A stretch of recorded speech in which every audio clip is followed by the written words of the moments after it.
গত কয়েকদিন আপনারা দেখছেন বাংলাদেশে একটি রাজনৈতিক দল যারা এদেশের এই সম্প্রতিকালের একটা অরাজকতা সৃষ্টি করার চেষ্টা করছে। হবিগঞ্জ, সিলেট, বিভিন্ন জায়গা সে অশ্লীল ভাষায় বিএনপিকে, আমাদের মির্জা আব্বাসকে গালি দেয়, অনেকেই গালি দেয়, আমাদের দলের নেতাকে গালি দেয়।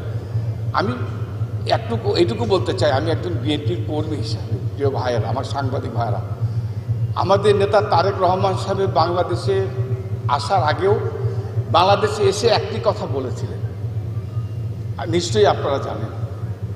তারেক রহমান সাহেব বলেছেন বিএনপি 5 আগস্টের আগে বাংলাদেশে হানাহানি, সন্ত্রাস, প্রতিহিংসার রাজনীতি যেটা চালু করেছিল আওয়ামী লীগ, শেখ হাসিনা, বিএনপি তারেক রহমান প্রতিহিংসার রাজনীতি বিশ্বাস করেন।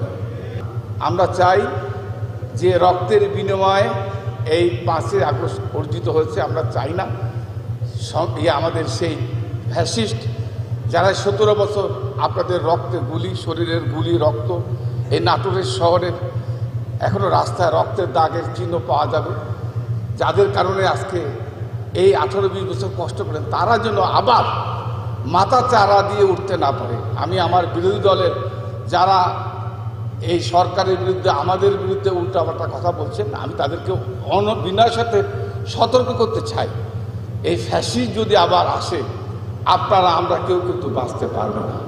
বাংলাদেশের স্বাধীনতা, বাংলাদেশের সার্বভৌমত্ব, বাংলাদেশের গণতন্ত্র আবার বিপন্ন হবে। এই জন্য সকলকে সজাগ থাকতে হবে, ঐক্যবদ্ধ থাকতে হবে। এটাই হচ্ছে সকলের কাছে আমার আহ্বান।